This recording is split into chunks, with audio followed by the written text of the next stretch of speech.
Cockroach जनता पार्टीचं आंदोलन. या एका आंदोलनानं देशाचं राजकारण हे पूर्णपणे ढवळून निघालं.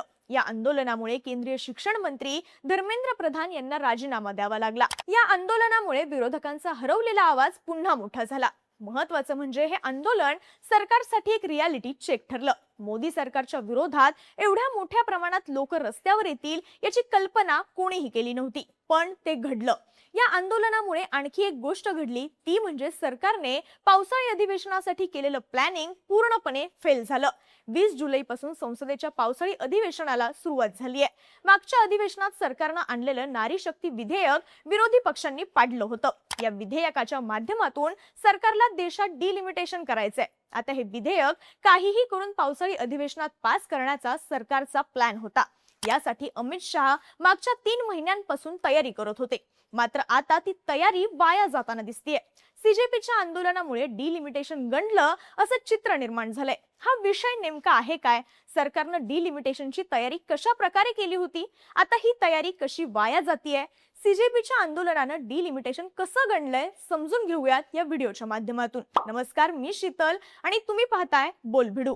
सरकारकडे 2/3 बहुमत नसल्यामुळे 17 एप्रिलला लोकसभेत नारी शक्ती विधेयक हे कोसळलं. त्याच दिवसापासून अमित शहा यांनी पावसाळी अधिवेशनात विधेयक पास करण्यासाठी तयारी सुरू केलेली. सुरुवातीला राज्यसभेतलं संख्याबळ वाढवण्यासाठी आम आदमी पार्टीत फूट पाडण्यात आली. 24 एप्रिलला राघव चड्ढा यांच्यासोबत आपच्या 7 खासदारांनी भाजपमध्ये प्रवेश केला. पुढे 4 मेला पश्चिम बंगाल विधानसभेचा निकाल लागला, ज्यानंतर तृणमूल काँग्रेसमध्ये फूट पडली. टीएमसीचे तब्बल 20 लोकसभा खासदार पक्षातून बाहेर पडून एनडीए मध्ये सहभागी झाले. यानंतर जून महिन्यात शिवसेना ठाकरे गटात फूट पडली आणि पक्षाचे 6 खासदार शिंदे गटामध्ये सामील झाले. या सगळ्या फुटीमागे अमित शहा यांचा रोल महत्त्वाचा होता. या प्रवेशांमुळे एनडीएचं संख्याबळ बऱ्यापैकी वाढलंय. सरकार हे सगळं डिलिमिटेशन बिल पास करण्यासाठी करत आहे हे क्लिअर होतं. पण एवढं करून सुद्धा सरकारकडे 2/3 बहुमताचा आकडा गोळा झाला नाही. ज्यानंतर सरकारने विरोधी पक्षांशी संपर्क साधायला सुरुवात केली. सुरुवातीला एम.के. स्टॅलिन यांच्या डीएमकेला विश्वासात घेण्यात आलं. लोकसभेत डीएमकेचे तब्बल 22 खासदार आहेत. त्यामुळे या पक्षाचं समर्थन नक्कीच गेम चेंजर ठरणार आहे. याशिवाय सरकारने शरद पवारांची राष्ट्रवादी आणि समाजवादी पार्टीशी सुद्धा संपर्क साधला. महत्त्वाचं म्हणजे या पक्षांनी सरकारला सकारात्मक प्रतिसाद सुद्धा दिला. खासदार सुप्रिया सुळे यांनी प्रत्येक राज्यात सरसकट 50% जागा वाढवल्या जात असतील तर विधेयकाबाबत विचार करू अशी प्रतिक्रिया दिली. 20 जुलैला संसदेचं पावसाळी अधिवेशन सुरू झालं. त्याच दिवशी सीजेपीचा संसदेवरती मोर्चा होता. पण या मोर्चावर दिल्ली पोलिसांनी जोरदार लाठीचार्ज केला, ज्यामुळे वातावरण चांगलंच तापलं. या लाठीचार्जमुळे आंदोलन आणखी मोठं झालं आणि यात विरोधी पक्षांनी सुद्धा एंट्री केली. सुरुवातीला आम आदमी पार्टी वगळता कोणत्याही विरोधी पक्षानं सीजेपीला जाहीर पाठिंबा हा दिला नव्हता. मात्र या घटनेनंतर सगळे विरोधक एकत्र आले आणि त्यांनी धर्मेंद्र प्रधान यांच्या राजीनाम्याची मागणी सुरू केली. राहुल गांधी आणि काँग्रेस पार्टी यावरून चांगलीच आक्रमक झाली. मुख्य म्हणजे संसदेत यावरून गदारोळ सुरू झाला. सरकारनं चर्चेची तयारी दाखवली, पण विरोधी पक्ष धर्मेंद्र प्रधान यांच्या राजीनाम्याच्या मागणीवर ठाम होते. प्रधान यांच्या राजीनाम्याशिवाय संसद चालणार नाही हा पवित्रा विरोधकांनी घेतला. अशा प्रकारे पावसाळी अधिवेशनाचा पहिला आठवडा हा गोंधळातच गेला. सरकारला डिलिमिटेशन बिल हे फ्लोअरवरती आणण्याचाही चान्स मिळाला नाही. अखेर शनिवारी धर्मेंद्र प्रधान यांनी राजीनामा दिला. अशा प्रकारे विरोधकांची मागणी ही पूर्ण झाली. त्यानंतर आता सोमवारपासून अधिवेशनाचा दुसरा आठवडा सुरू होतोय. आता सोमवारपासून तरी संसद नियमित चालायला लागेल. विरोधक गोंधळ घालणार नाहीत हे अपेक्षित असताना हा आठवडा सुद्धा गोंधळात जाऊ शकतो अशी शक्यता वर्तवली जाते. कारण आहे विरोधी पक्षनेते राहुल गांधी यांनी घेतलेली एक भूमिका. आतापर्यंत धर्मेंद्र प्रधान यांच्या राजीनाम्याच्या मागणीसाठी आक्रमक असलेल्या राहुल गांधींनी आता आपला मोर्चा गृहमंत्री अमित शहा यांच्याकडे वळवलाय. मुद्दा आहे 20 जुलैला दिल्ली पोलिसांनी केलेला तुफान लाठीचार्ज. दिल्ली पोलीस हे केंद्र सरकारच्या म्हणजेच केंद्रीय गृह मंत्रालयाच्या नियंत्रणाखाली असतात. देशाचं गृह मंत्रालय आहे अमित शहा यांच्याकडे.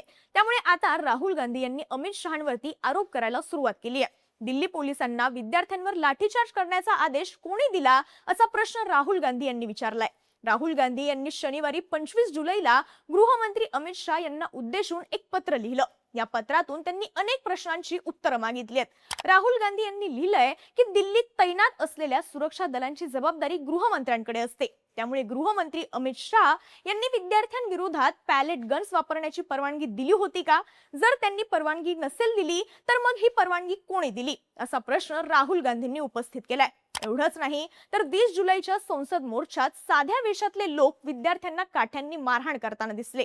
ते पोलीस कर्मचारी होते की व्हॉलेंटियर्स होते, त्यांना तैनात करण्याची परवानगी कोणी दिली होती, असा प्रश्न सुद्धा राहुल गांधी यांनी विचारलाय. थोडक्यात काय तर धर्मेंद्र प्रधान यांच्या राजीनाम्यानंतर राहुल गांधींच्या टार्गेटवरती आता अमित शाह आलेत. उरलेलं अधिवेशन या मुद्द्यावरून गाजणार असं आता दिसतंय. एवढंच नाही तर या सगळ्या प्रकरणावरून पंतप्रधान मोदींनी विद्यार्थ्यांची माफी मागावी अशी मागणी सुद्धा काँग्रेस पार्टीनं केली आहे. या मुद्द्यावरून आणि 20 जुलैच्या लाठीचार्जच्या मुद्द्यावरून संसदेतलं वातावरण पुन्हा तापू शकतं. संसदेत गदारोळ होऊ शकतो आणि कामकाज सुद्धा ठप्प पडू शकतो. याचा अर्थ असा की नारी शक्ती विधेयक सध्या संसदेच्या फ्लोअरवर येणंच फार अवघड दिसतंय. एकूणच काय तर सीजेपीच्या आंदोलनामुळे भाजपनं डिलिमिटेशनसाठी केलेली सगळी तयारी वाया जाईल असं म्हटलं जातंय. इथे आणखी एक मुद्दा हा लक्षात घेण्यासारखा आहे. समजा गदारोळ झाला नाही आणि सरकारने नारी शक्ती विधेयक संसदेत मांडलं तरी आता विरोधी पक्ष सरकारला किती साथ देतील हा प्रश्न आहे. कारण आधीच मोदी सरकार विरोधात वातावरण पेटलेलं आहे. युवकांमध्ये सरकार विरुद्ध नाराजी दिसतेय. अशा परिस्थितीत जर विरोधी पक्षांनी विधेयकासाठी सरकारला समर्थन दिलं तर याद्वारे चुकीचा मेसेज जाऊ शकतो. राहुल गांधी आणि काँग्रेस पार्टी पूर्णपणे विधेयकाच्या विरोधात आहेत. मात्र स्टॅलिन, शरद पवार यांसारखे नेते अजून सुद्धा काठावर दिसतायत. त्यांनी जर या विधेयकाला पाठिंबा दिला तर त्यांच्या विश्वासार्हतेवरती प्रश्न उपस्थित केले जाऊ शकतात. थोडक्यात काय तर सीजेपीच्या या आंदोलनामुळे सरकारची सर्व बाजूंनी कोंडी झाल्याचं पाहायला मिळतंय. आता यावरती उपाय काय आहे तर समजा विरोधकांचा गोंधळ थांबलाच नाही तर विरोधी खासदारांचं निलंबन हा एक पर्याय आहे. याआधी डिसेंबर 2023 मध्ये हिवाळी अधिवेशनादरम्यान लोकसभा आणि राज्यसभा मिळून विरोधी पक्षांच्या तब्बल 146 खासदारांचं निलंबन झालेलं. यामागचं कारण म्हणजे 13 डिसेंबरला काही घुसखोरांनी लोकसभेच्या सभागृहात उडी मारून सुरक्षा व्यवस्था ब्रेक केली होती. यावर गृहमंत्री अमित शाह यांनी अधिकृत निवेदन द्यावं अशी मागणी करत विरोधी पक्षाचे खासदार वेलमध्ये येऊन निदर्शनं करत होते. त्यावेळी त्यांच्यावर ही कारवाई करण्यात आलेली. देशाच्या इतिहासात एवढ्या खासदारांचं एकाच वेळी निलंबन ही अभूतपूर्व अशी घटना होती. आता सुद्धा लोकसभा आणि राज्यसभेच्या अध्यक्षांकडे खासदारांचं निलंबन हा एकच पर्याय आहे. मात्र हे जर झालं तर गोंधळ आणखी वाढू शकतो.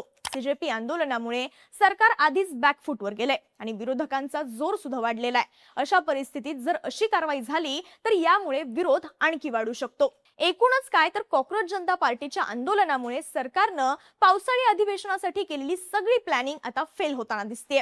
सरकारला काहीही करून 2029च्या लोकसभा निवडणुकीआधी मतदारसंघांची पुनर्रचना ही करायची आहे. या दृष्टीनं नारी शक्ती विधेयक आता अत्यंत महत्त्वाचं आहे. हे विधेयक जर पास झालं नाही तर डिलिमिटेशन होणं हे अवघड आहे. यामुळे सीजेपीच्या आंदोलनानं डिलिमिटेशन गणलं असं आता म्हटलं जाऊ लागलंय.